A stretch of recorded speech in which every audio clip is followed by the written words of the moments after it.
ಸಂಜಯ್ ನಿಂದೆ ಕೇಬಲ್ ಸಂಜಯ್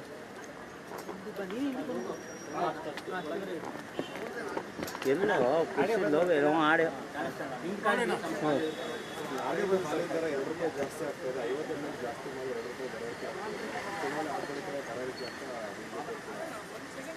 BJPಯವರಿಗೆ ಇಂದ 5 ವರ್ಷದ ಕಾರ್ಯಕ್ರಮ ಇಲ್ಲ, ಮುಂದೆ ಗುರಿ ಇಲ್ಲ. 10 ವರ್ಷದಲ್ಲಿ ಕೇಂದ್ರ ಸರ್ಕಾರದಲ್ಲಿ ಏನೂ ಮಾಡಲಿಕ್ಕಾಗಿಲ್ಲ. ಹಲವಾರು ಕಾರಣದಿಂದ ಪ್ರಜಾಪ್ರಭುತ್ವದ ವ್ಯವಸ್ಥೆಯಲ್ಲಿ ಜನ ಒಂದು ಅವಕಾಶ, ಆದರೆ ಅವರು ನೈತಿಕವಾಗಿ ಅವರೇನು ನಂಬರ್ ರೀಚ್ ಆಗಿಲ್ಲ. NDA ರೀತಿಯಲ್ಲಿ ಬಂದಿದ್ದಾರೆ. ಆದರೆ ಈ ಸಂದರ್ಭದಲ್ಲಿ ಏನಾದರೂ ಒಂದು ಟಿಕೆಟ್ ಮಾಡಬೇಕಲ್ಲ.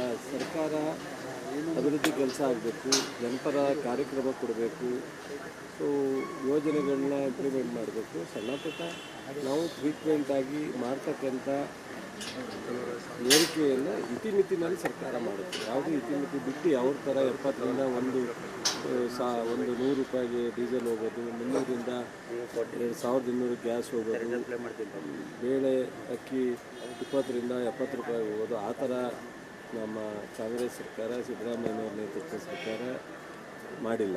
ನಾವು ಒಂದು ಲಿಮಿಟಾಗಿ ಏನು ಮಾಡಬೇಕು ಅದು ಮಾಡಿದ್ದಾರೆ. ಹಾಲಿನ ದರ ಏರಿಕೆ ಅದು KMF ನಿರ್ಧಾರ ಮಾಡ್ತಕ್ಕಂಥದ್ದು. ನನಗೂ ಅದು ಗೊತ್ತಿಲ್ಲ, ನೀವು ಹೇಳಿದ್ರಿ. ಮೊನ್ನೆ ಮುಖ್ಯಮಂತ್ರಿಗಳು ಈಗ ಸಾಹಿತ್ಯ ಸಮ್ಮೇಳನದ ಮಧ್ಯದಲ್ಲಿ ಮಾತನಾಡ್ತೀನಿ KMF ಅಧ್ಯಕ್ಷರ ಜೊತೆ ಮತ್ತು ವೆಟರ್ನರಿ ನಮ್ಮ ಸಹಕಾರ ಸಚಿವರ ಜೊತೆ ಅಂತ ಹೇಳಿದ್ದಾರೆ.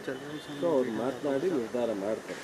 ಅದು ಅನಿವಾರ್ಯನಾ ಅಥವಾ ಇಲ್ಲ ನಿಲ್ಲಿಸ್ಬೇಕಾ ಅಥವಾ ಇಲ್ಲ ಕಡಿಮೆ ಮಾಡಬೇಕಾ ಅಥವಾ ಅವ್ರು ತೀರ್ಮಾನ ಮಾಡ್ತಾರೆ. ನನಗೂ ಗೊತ್ತಿರೋದು ಅದು ಇನ್ನೂ ಹೊರಗಡೆ ಬಂದಿಲ್ಲ, ನಾಳೆಯಿಂದ ಅಂತ ಹೇಳ್ತಾ ಇದ್ದಾರೆ. ಲೋಕಸಭೆ ಚುನಾವಣೆ ಮುಗಿತಿದ್ದಂಗೆ ಸಾಮಾನ್ಯ ಒಂದೊಂದೇ ಹೆಚ್ಚಾಗ್ತಾ ಇದೆ ಅಂತ ಆರೋಪ. ಬಸ್ಸಿನ ದರ ಕೂಡ ಪರಿಶೀಲನೆ ಮಾಡ್ತೀವಿ ಅಂತಾನೆ. ಬಸ್ಸಿನ ದರ 10 ವರ್ಷದಿಂದ ಮಾಡಿಲ್ಲ. ಏನು ಮಾಡಬೇಕು ಹೇಳಿ? ಬಸ್ಸು ರೂರಲ್ ಸರ್ವಿಸ್ ಕೊಡಬೇಕು, ಡೀಸೆಲ್ ಜಾಸ್ತಿ ಆದರೆ ಕಟ್ಟಬೇಕು, ರಿಪೇರಿ ಜಾಸ್ತಿ ಆದರೆ ಕಟ್ಟಬೇಕು, ಡ್ರೈವರ್ ಸಂಬಳ 27% 7th ಪೇ ಕಮಿಷನ್ ಮಾಡಬೇಕು. ಸೊ ಎಲ್ಲ ಮಾಡಿದಾಗ ಬಸ್ಸಿನ ದರನೂ ಏರಿಕೆ ಮಾಡ್ತಕ್ಕಂಥದ್ದು ಅನಿವಾರ್ಯ ಅಂತ ಸಬ್ಮಿಟ್ ಮಾಡಿದ್ದಾರೆ. ಅದನ್ನು ಮುಖ್ಯಮಂತ್ರಿಗಳು ತೀರ್ಮಾನ ಮಾಡ್ತಾರೆ ಹೇಳಿರೋದು. ಬಹುಶಃ ಅವ್ರು ಕೊಟ್ಟಿರೋ ಪ್ರೆಸೆಂಟೇಷನ್ ಏನಂತ ಅಂದರೆ, ನಮಗೆ ಈಗ ನೌಕರರ ಸ್ಯಾಲ್ರಿ ಜಾಸ್ತಿ ಮಾಡಬೇಕು, ನಾವು ಬಸ್ಗಳನ್ನ ಜಾಸ್ತಿ ಹಾಕಬೇಕು ಮತ್ತು ಸ್ಟೂಡೆಂಟ್ ಪಾಸ್ ಕೊಡಬೇಕು, ಇವೆಲ್ಲ ಇರೋದ್ರಿಂದ ನಾವು ನಾವು ಶಕ್ತಿ ಕೊಟ್ಟಿದ್ದೀವಿ ಯೋಜನೆ, ಶಕ್ತಿ ಯೋಜನೆಯಿಂದ KSRTC ಬರ್ಡನ್ ಇಲ್ಲ. ಶಕ್ತಿ ಯೋಜನೆ ಸರ್ಕಾರ ಕಟ್ಟುತ್ತೆ, KSRTC ಬರ್ಡನ್ ಇಲ್ಲ. ಆದರೆ ಅವರು ಸಂಬಳ ಜಾಸ್ತಿ ಮಾಡೋದು, ವೇರ್ ಆ್ಯಂಡ್ ಟೇರು, ಇದ್ರ ಬಗ್ಗೆ ಅವರಿಗೆ ಹೆಚ್ಚಿನ ಹೊರೆ ಬೀಳುತ್ತೆ. 10 ವರ್ಷದಿಂದ ನಾವು ಮಾಡಿಲ್ಲ ಅನ್ನೋ ಪ್ರಸ್ತಾವನೆಯನ್ನು ಇಟ್ಟಿದ್ದಾರೆ. ಅದನ್ನು ಮಾನ್ಯ ಮುಖ್ಯಮಂತ್ರಿಗಳು ತೀರ್ಮಾನ ಮಾಡ್ತಾರೆ. ಇನ್ನೂ ಅದು ತೀರ್ಮಾನ ಆಗಿಲ್ಲ. DCM ಬಗ್ಗೆ ಮತ್ತೆ ಸಾಕಷ್ಟು ಚರ್ಚೆ ಆಗ್ತಾ ಇದೆ. DCM ಆಗಬೇಕು ಅಂತ ಕೆಲವರು ಅಭಿಪ್ರಾಯನ ಪರೋಕ್ಷವಾಗಿ ದೆಹಲಿ ಕೂಡ 3 DCM 5 DCM ಎಲ್ಲ ಕೇಳ್ತಾ ಇದ್ದಾರೆ ಸರ್. ಸಮುದಾಯವಾರು ಕೊಡಬೇಕು ಬೇಡಿಕೆ ಇದೆ. ಅದನ್ನೆಲ್ಲ ನಮ್ಮಲ್ಲಿ ಹೈಕಮಾಂಡ್ ಇದೆ. ಹೈಕಮಾಂಡು ಸ್ಪಷ್ಟವಾದಂಥ ತೀರ್ಮಾನ ತಗೊಳ್ಳೋ ಶಕ್ತಿ ಇದೆ. ಯಾರ್ಯಾರ ಬೇಡಿಕೆ ಸರಿ ತಪ್ಪು ಅವರಿಗೆ ನಿರ್ದೇಶನ ಕೊಡೋದು, ಅವರ ಬೇಡಿಕೆಯನ್ನು ಮನ್ನಿಸೋದು ಅವರೇ ತೀರ್ಮಾನ ತಗೋತಾರೆ. ಅದರಿಂದ ಆ ವಿಚಾರ ನಾವೆಲ್ಲ ಪ್ರವೇಶ ಮಾಡೋದು, ನಾವೆಲ್ಲ ಮಧ್ಯೆ ನನ್ನ ಅಭಿಪ್ರಾಯ ಇಲ್ಲ.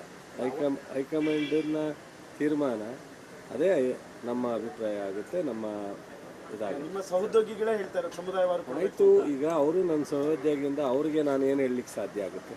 ಮುಖ್ಯಮಂತ್ರಿಗಳು, ರಾಜ್ಯದ ಅಧ್ಯಕ್ಷರು, ರಾಷ್ಟ್ರದ ಅಧ್ಯಕ್ಷರು ವೇಣುಗೋಪಾಲ್ ಅವರು, ಸುರ್ಜೇವಾಲ, ರಾಹುಲ್ ಗಾಂಧಿ ಅವರು ತೀರ್ಮಾನ ಮಾಡಬೇಕಾಗಿದೆ. ಅದೇನಾಗ ನೋಡಿ, ಚುನಾವಣೆಗಿಂತ ಪೂರ್ವ ನೀವು ಇದೇ ಥರ ಹೇಳಿದ್ರಿ, ಸಿದ್ದರಾಮಯ್ಯನವರು, DK ಶಿವಕುಮಾರ್ ಬಣ ಅಂತ. ಆಯಿತಾ? ಮುಖ್ಯಮಂತ್ರಿ ಆಗನಾಗಲೂ ಹೇಳಿದ್ರಿ. ಪಾಪ ನಿಮಗೆಲ್ಲ ನಮ್ಮ ಮೇಲೆ ಪ್ರೀತಿನೂ ಇದೆ, ಹಾಗೆ ಬೇರೆಯವ್ರ ಒತ್ತಡವೂ ಇದೆ. ಅದನ್ನು ಹೇಳಿದ್ರಿ, ಮುಖ್ಯಮಂತ್ರಿ ತೀರ್ಮಾನ ಆಗಲ್ಲ ಅಂತ. ಅದೂ ಆಯಿತು. ಪಾರ್ಲಿಮೆಂಟ್ ಚುನಾವಣೆಗೆ ಕಿತ್ತಾಡೋಯ್ತಾರೆ ಅಂದ್ರಿ, ಅದೂ ಆಗೋಯ್ತು. 1ರಿಂದ 9 ಸೀಟು ಗೆದ್ದಾಯಿತು. ಇನ್ನು ಯಾವ್ದು ಹೇಳ್ತೀರಾ ಹೇಳೋ ಗೊತ್ತಿಲ್ಲ ನಮಗೆ. ಸೊ ಅದರಿಂದ ದಯಮಾಡಿ ನಮ್ಮಲ್ಲಿ ಗುಂಪುಗಾರಿಕೆನೂ ಇಲ್ಲ, ಡಿಫರೆನ್ಸೂ ಇಲ್ಲ, ಎಲ್ಲರೂ ಚೆನ್ನಾಗಿದ್ದಾರೆ. ಎಸ್ಪೆಷಲಿ ಸಿದ್ದರಾಮಯ್ಯನವರು, DK ಶಿವಕುಮಾರ್, ನೀವೆಲ್ಲರ ಒಂದು ಕಡೆ ಸಣ್ಣ ವ್ಯತ್ಯಾಸ ತೋರಿಸಿದ್ರೆ ನಾನು ನಿಮ್ಮನ್ನ ಹೇಳಿದ್ಕೆಲ್ಲ ಆಯಿತು ಬಿಡಿ. ನಾವು ಒಂದಕ್ಕೊಂದು ಬೆಳೆಸ್ಕೊಂಡು ಹೋಗೋದು ಬೇಡ. ಈಗ ರಾಜಣ್ಣವರಾಗಲಿ ಇನ್ನೊಬ್ಬರಾಗಲಿ ಮಾತನಾಡಿರ್ತಕ್ಕಂಥದ್ದನ್ನ ಅದು ಹೈಕಮಾಂಡಿಗೆ ಬಿಟ್ಟು ವಿಚಾರ. ಸರ್ಕಾರಕ್ಕೆ ಅನಿವಾರ್ಯ ನನಗೂ ಅದು ಪೂರ್ಣ ಮಾಹಿತಿ ಗೊತ್ತಿಲ್ಲ ಇರೋದ್ರಿಂದ ರೈತರಿಗೆ ಹೋಗಲ್ಲ ಅಂತ ನೇರವಾಗಿ ಹೇಳಿದ್ರು. ರೈತರಿಗೆ ಹೋಗ್ತಿರೋ ದುಡ್ಡನ್ನ ಜಾಸ್ತಿ ಮಾಡ್ಕೊಂಡು ಈಗ ನೀವು ಹೇಳ್ತಕ್ಕಂಥದ್ದು ಸರಿ, ಆದರೆ ನನಗದು ಕ್ಯಾಬಿನೆಟಲ್ಲಿ ಚರ್ಚೆ ಆಗಿದರೆ ನಾನು ಭಾಗವಹಿಸಿ ಅದರ ಬಗ್ಗೆ ಸೊ ರೈತರ ಹಿತ ನೋಡ್ಕೊಂಡು ತೀರ್ಮಾನ ತಗೊಳ್ಳಿ ಅಂತ ಸಲಹೆಯನ್ನು ಕೊಡಬಹುದು. ಆದರೆ ಇದು ಕ್ಯಾಬಿನೆಟಿಗೆ ಬಂದಿಲ್ಲ. ಈಗ ನೀವು ನಾಳೆ ಮಾಡ್ತಾರೇನೋ ಒಂದು ಸುದ್ದಿಗೋಷ್ಠಿ ಮಾಡಿದ್ದಾರೆ, ಅದನ್ನು ಮುಖ್ಯಮಂತ್ರಿಗಳು ಇವತ್ತೇ ಮಾತಾಡ್ತೀನಿ ಅಂತ ಒಪ್ಪಿರೋದ್ರಿಂದ ಅವರೇ ಮಾತನಾಡೋದ್ರಿಂದ ನಾನು ಬಹುಶಃ ಅವ್ರು ಮಾತನಾಡೋವರೆಗೂ ನಾನು ಆಫ್ ದ ರೆಕಾರ್ಡು ಟಿ ವಿಯಿಂದ ಮೀಡಿಯಾದಿಂದ ಹೋದ ಮೇಲೆ ನಮಗೂ ಅವ್ರ ಸ್ನೇಹಿತರೆ ಅವ್ರ ಹತ್ರ ಮಾತಾಡ್ಬೋದು. ನಾನು ಈ ಮೀಡಿಯಾದಲ್ಲಿ ಹೇಳ್ತಕ್ಕಂಥದ್ದು ಅದು ಸೂಕ್ತ ಅಲ್ಲ. ಸರ್, ಹಾಗೆ ಚನ್ನಪಟ್ಟಣ ಬೈ ಎಲೆಕ್ಷನ್ ಉಸ್ತುವಾರಿ ಇದೆ, ಸಭೆ ಏನಾದ್ರು ಮಾಡಿದ್ದೀರಾ? ಈಗ DCM ಅವರೇ ಅಭ್ಯರ್ಥಿ ಆಗಬೇಕು ಅಂತ ಒಂದು ಚರ್ಚೆಗಳಾಗ್ತಾ ಇದೆ. ಅಲ್ಲಿ ಕಾರ್ಯಕರ್ತರು ಸಾರ್ವಜನಿಕರ ನಮ್ಮ ಪಕ್ಷದ ಮುಖಂಡರ ಅಭಿಪ್ರಾಯದ ಮೇರೆಗೆ ನಾನು ತೀರ್ಮಾನ ತಗೋತೀನಿ ಅಂತ ಹೇಳಿದ್ದಾರೆ. ಆದರೆ ಜನೆಲ್ಲ ಒಪ್ಪಿದ್ರೆ ನಾನೇ ಅನಿವಾರ್ಯ ಆದರೆ ಮಾಡ್ತೀನಿ ಅಂತ ಹೇಳಿದ್ದಾರೆ. ಈಗ ಸುರೇಶ್ ಅವ್ರಿಗೂ ನಿಂತ್ಕೊಳ್ಳೋದಕ್ಕೆ ಅಲ್ಲಿ ಸೋತಿರೋದ್ರಿಂದ ಪಾರ್ಲಿಮೆಂಟಲ್ಲಿ ಅವಕಾಶ ಇದೆ. ಉಪಮುಖ್ಯಮಂತ್ರಿಗಳೇ ಅನಿವಾರ್ಯ ನಿಂತ್ಕೋಬೇಕಾ, ಸುರೇಶ್ ಅವರೇ ನಿಂತ್ಕೋಬೇಕಾ ಅನ್ನೋದನ್ನು ಒಂದೆರಡು ಮೀಟಿಂಗ್ ಆಗಿ ಮುಖ್ಯಮಂತ್ರಿಗಳ ಜೊತೆ ಚರ್ಚೆ ಮಾಡಿ ಅಧ್ಯಕ್ಷರು ನಂತರ ಹೈಕಮಾಂಡ್ ಜೊತೆ ಮಾಡಿ ತಗೋಬೇಕು. ನಮ್ಮನ್ನು ಅಲ್ಲಿ ಕಲೆಕ್ಟಿವ್ ಆಗಿ ಅಲ್ಲಿಯ ಲೋಕಲ್ ಪರಿಸ್ಥಿತಿ ಏನಿದೆ ಅಲ್ಲಿ ಮುಖಂಡರುಗಳು ಕಾರ್ಯಕರ್ತರ ಅಭಿಪ್ರಾಯನ ನಾನು ಅಧ್ಯಕ್ಷರಿಗೆ ಮುಖ್ಯಮಂತ್ರಿಗಳಿಗೆ ಕೊಡಬಹುದು. ಸೊ ಅದಾದಮೇಲೆ ಪಕ್ಷ ತೀರ್ಮಾನ ಮಾಡಿ. ಸರ್, ಅಯೋಧ್ಯೆ ರಾಮಮಂದಿರ ಗರ್ಭಗುಡಿ ಸೋಕಾಡಿ ಅಂತ ಪ್ರಧಾನ ಅರ್ಚಕರೇ ಈಗ ಅವೈಜ್ಞಾನಿಕವಾದಂಥ ರೀತಿಯಲ್ಲಿ ಮಾಡಿದ್ರು, ಆತಾತ್ರವಾಗಿ ಚುನಾವಣೆಗೋಸ್ಕರ ಅನ್ನೋದು ಮೊನ್ನೆ ಸುದ್ದಿ ಆಗಿತ್ತು. ನಿಮಗೂ ಗೊತ್ತಿದೆ, ನಮಗೂ ಗೊತ್ತಿದೆ. ಮತ್ತು ನಮ್ಮ ಶಂಕರ ಮಠದ ಗುರುಗಳು ಸಹ ಅದನ್ನು ಅಸಮಾಧಾನ ಪೂಜೆ ಇದೆಲ್ಲ ಕ್ರಮಬದ್ಧವಾಗಿ ಆಗಿಲ್ಲ ಅನ್ನೋದನ್ನು ವ್ಯಕ್ತಪಡಿಸಿದ್ರು. ಈಗೇನಾಗುತ್ತೆ, ಅವರು ದೇಶದಲ್ಲಿ ಅಭಿವೃದ್ಧಿ ಕೆಲಸ ಮಾಡದೇ ಇರೋದ್ರಿಂದ ಈ ಥರದ್ದು ಏನಾದ್ರೂ ಒಂದು ಧಾರ್ಮಿಕವಾದಂಥ ನಾವು ಭಾವನೆಗಳನ್ನ ಜನರಿಂದ ಗೆಲ್ಲಬಹುದು ಅನ್ನೋ ಆಸೆ ಇಟ್ಕೊಂಡು ಏನೋ ಮಾಡಿದರು. ಅದೇನೇನು ತಪ್ಪಾಗಿದೆ ಬಹುಶಃ ಅದಕ್ಕೆ ನಾವ್ಯಾರು ಅದಕ್ಕೆ ಗೊತ್ತಿಲ್ಲದೆ ಇರೋದ್ರಿಂದ ಮಾತನಾಡೋದು ಬೇಡ. ಏನು ಮಾತನಾಡಿದ್ದಾರೆ ಅದನ್ನು ಬಹುಶಃ ಈಗ ಅವರೇ ಪ್ರಧಾನಮಂತ್ರಿ ಆಗಿರೋದ್ರಿಂದ ಅದನ್ನು ನೋಡ್ತಾರೆ, ಸರಿಪಡಿಸೋವಂಥ ಪ್ರಯತ್ನ ಮಾಡ್ತಾರೆ ಅಂತ ಅನ್ಕೋಬೋದು. ಅದು ಹೈಕಮಾಂಡಿಗೆ ಬಿಟ್ಟು ವಿಚಾರ. ನನಗೂ ಅದು ಪೂರ್ಣ ಮಾಹಿತಿ ಗೊತ್ತಿಲ್ಲ ಇರೋದ್ರಿಂದ ರೈತರಿಗೆ ಹೋಗಲ್ಲ ಅಂತ ನೇರವಾಗಿ ಹೇಳಿದ್ರು. ರೈತರಿಗೆ ಹೋಗ್ತಿರೋ ದುಡ್ಡನ್ನ ಜಾಸ್ತಿ ಮಾಡ್ಕೊಂಡು ಈಗ ನೀವು ಹೇಳ್ತಕ್ಕಂಥದ್ದು ಸರಿ, ಆದರೆ ನನಗದು ಕ್ಯಾಬಿನೆಟಲ್ಲಿ ಚರ್ಚೆ ಆಗಿದರೆ ನಾನು ಭಾಗವಹಿಸಿ ಅದರ ಬಗ್ಗೆ ಸೊ ರೈತರ ಹಿತ ನೋಡ್ಕೊಂಡು ತೀರ್ಮಾನ ತಗೊಳ್ಳಿ ಅಂತ ಸಲಹೆಯನ್ನು ಕೊಡಬಹುದು. ಆದರೆ ಇದು ಕ್ಯಾಬಿನೆಟಿಗೆ ಬಂದಿಲ್ಲ. ಈಗ ನೀವು ನಾಳೆ ಮಾಡ್ತಾರೇನೋ ಒಂದು ಸುದ್ದಿಗೋಷ್ಠಿ ಮಾಡಿದ್ದಾರೆ, ಅದನ್ನು ಮುಖ್ಯಮಂತ್ರಿಗಳು ಇವತ್ತೇ ಮಾತಾಡ್ತೀನಿ ಅಂತ ಒಪ್ಪಿರೋದ್ರಿಂದ ಅವರೇ ಮಾತನಾಡೋದ್ರಿಂದ ನಾನು ಬಹುಶಃ ಅವ್ರು ಮಾತನಾಡೋವರೆಗೂ ನಾನು ಆಫ್ ದ ರೆಕಾರ್ಡು ಟಿ ವಿಯಿಂದ ಮೀಡಿಯಾದಿಂದ ಹೋದ ಮೇಲೆ ನಮಗೂ ಅವ್ರ ಸ್ನೇಹಿತರೆ ಅವ್ರ ಹತ್ರ ಮಾತಾಡ್ಬೋದು. ನಾನು ಈ ಮೀಡಿಯಾದಲ್ಲಿ ಹೇಳ್ತಕ್ಕಂಥದ್ದು ಅದು ಸೂಕ್ತ ಅಲ್ಲ.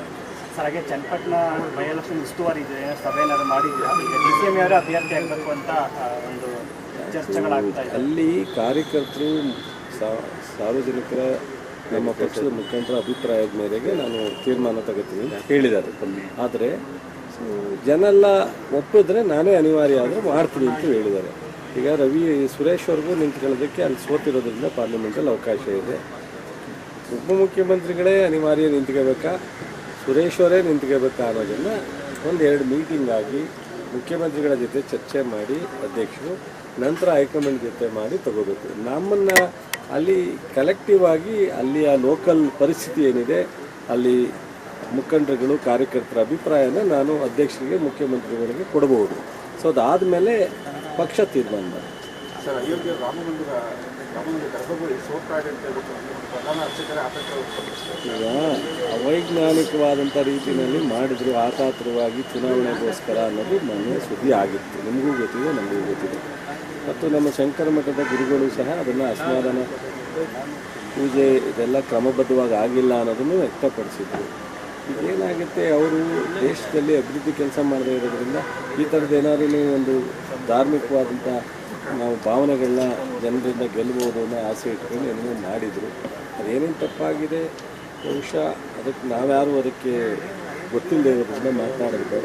ಏನು ಮಾತನಾಡಿದ್ದಾರೆ ಅದನ್ನು ಬಹುಶಃ ಈಗ ಅವರೇ ಪ್ರಧಾನಮಂತ್ರಿ ಆಗಿರೋದ್ರಿಂದ ನೋಡ್ತಾರೆ, ಸರಿಪಡಿಸುವಂಥ ಪ್ರಯತ್ನ ಮಾಡ್ತಾರೆ ಅಂತ ಅನ್ಕೋಬೋದು.